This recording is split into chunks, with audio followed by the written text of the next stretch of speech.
Okay, so my name is Vivek Shah. Thank you all for not leaving this room before I jumped on stage. So first, the boring stuff, as I call it. Born and raised in Houston, Texas. Parents are from Gujarat. I have big ears. I'm okay with that. 2 kids, a daughter named Kaya and a son named Arin, and my lovely wife Pooja, who allow me to do what I do. Enough about me. So at the beginning, Helen just talked about the success rate, or failure rate rather, of startups. Anyone remember what percentage she gave? 90% fail, right? So I was thinking about that, Helen. I'm like, okay, 90% of startups fail. Like, why even go down this path that's really hard? Does anyone know the probability of human birth? Anyone thought about that before? Well, 1 in a trillion? Okay, good guess. So a lot of ways to think about it. A given woman, depending on her age, might have 10 follicles in her body, of which 1 becomes an egg and will be released. A man, on a given ejaculation, bear with me, this is science, will ejaculate anywhere between 200 million to 1.2 billion sperm. So, if you just take that math, so 1 in 10 times, and let's take the average of the numbers I gave you on the ejaculation, and say 600 million sperm are released, 1 out of 10 follicles become an egg. So the probability at the time that we were born, because we know that there's more intercourse happening before we actually all showed up, was 1 in 6 billion, right? So the 10% success odds that Helen gave us don't sound that bad. I'll take that. So that's why we started. At the beginning, my business partner, my co-founder, and I, we basically had a vision around creating affordable housing. He lived in a low-income community, as did I. We met in high school. He's basically my second wife. And essentially, we had this vision because he lived in an apartment, a low-class apartment, and the average income where we lived was about $45,000 a year. And we realized people in our communities and these landlords were treating their residents really poorly. And we thought to ourselves, why not treat people well and actually give them safe, affordable communities? And so we went on this journey. We had kind of a thesis around this, and we literally found our very first project online on loopnet.com. We found a property in Dallas, Texas. It was $1.2 million to buy 40 apartment units. And with all due respect to our early investors, they were crazy enough to give us $250,000. And so we started there, truthfully didn't entirely know what we were doing, but we went about our journey and sort of tackled each problem one step at a time. And then essentially we're at a place now where we have over 16,000 apartment units across the country. We're headquartered in Houston. We have $2 billion of assets that we own and manage for our investors. This all happened in the last 5 years, and to be honest with you, I don't even know how it happened, but I'm not complaining. So, big dreams. I think it's really important to have very big dreams for whatever business you may be considering starting. I think about this too, like who would have thought 1,000 years ago that people would have said, we'll build this spacecraft called New Horizons that will travel 9 miles per second. You can't fathom these things sometimes. And now when you do have big dreams, it can be really intimidating because how do you get there? And we feel the same way. And so I think it's really important to just take them in small incremental steps. When we first started, we had 1 multifamily property apartment complex in Dallas. And that's all we did and that's all we knew. And we had greater visions, but excuse me, one at a time, we took incremental steps. So from there, we then built out a business in Houston with multifamily properties. Now we have expanded into developing retail centers. We have commercial office buildings. We're building townhomes. We're also building out multifamily, like new development projects. So all sorts of things that have happened, starting with the big dream, but not being intimidated by it and taking small steps every step of the way. Okay, so this is a little bit unconventional, but I'll tell you what I think is the most important slide, which I call the happiness advantage. There's a Harvard graduate named Shah who talks about this concept, and it's all around positive psychology. So, fortunately or unfortunately, the world has trained us to apply this sort of logic. Work really hard in school so that you can get into a really good college. Get into a really good college so you can then get a really good job. Work really hard at your job so then you can get promoted. Get promoted so you can keep making more money. And at some point of this wild cycle, you will finally find happiness.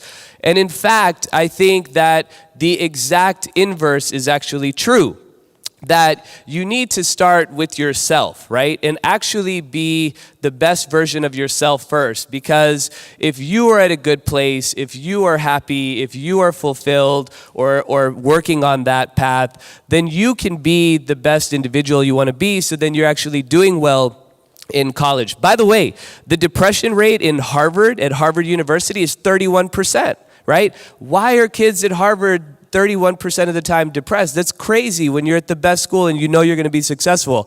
So I think a lot of people, entrepreneurs, and I work on this every day. Even today, I woke up this morning, meditated for 5 minutes, and every day I work on these factors. Specific things that you can do are meditation, exercise, acts of kindness, expressing gratitude, and journaling. But I think that's really important. Failure does not exist. Failure is basically only when you decide to quit and give up, right? And Kobe Bryant, who's a great basketball player, said this, if he has a goal to make 100 baskets and he only makes 90 and he runs out of time, he only fails if he doesn't show up the next day to try to make 100 baskets. So wherever you are in your stage of your business, just know that is where you are at that present time, and you can continue to grow and learn from that.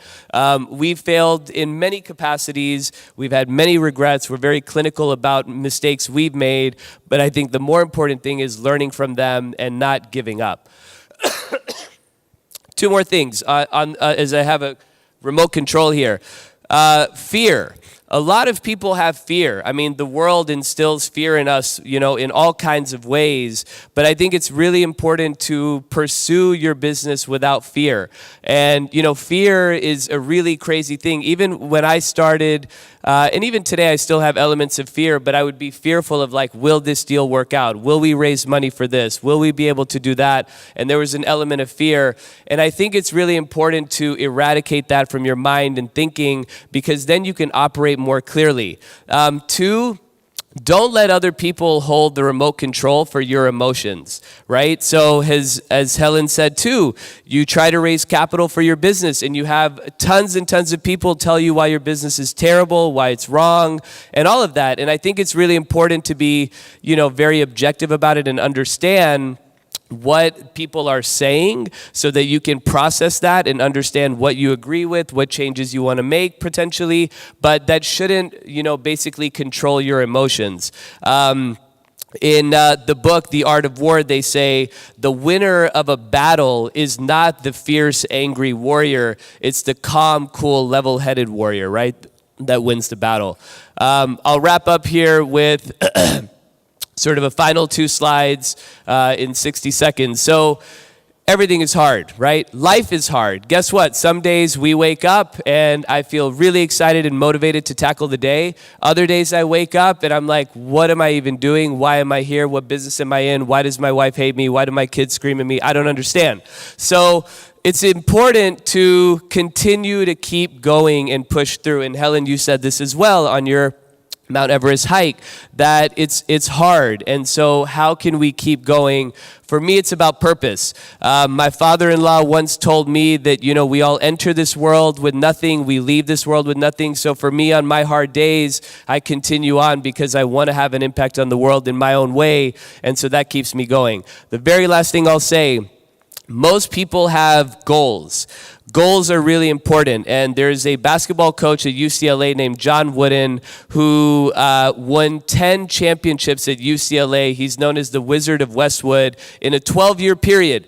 Never happened before. I don't know if it ever will again. It was very impressive. And he said, after winning 10 championships, that most of us think when we hit this goal that we have, that we will have this euphoria, this great feeling, and we'll be happy forever. And after winning 10 championships, and the man, rest his soul, he lived for about 100 years, he said when he reflected upon this, really it's not hitting that goal that's amazing. It feels great for a moment, but really when you look back, it was the journey that you took that is really giving you the fulfillment. So all of you that are here, myself, we're all on this journey of life, of your businesses. And so I wish you all the best of luck, and hopefully this is somewhat helpful. Thank you.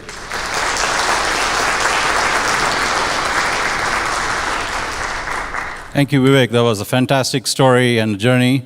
And we'll take one question. One question. Yeah, there you go. How exactly did you convince a VC to invest in this? Because this actually looks like you will get a linear return at best, not something like a 10x or a moonshot kind of a return. Yeah, it's a great question. So we are a real estate business. So our, while we are a venture business when we started 5 years ago, in essence, my partner and I, we own 100% of our company. So we don't actually have venture capital or any early stage investors.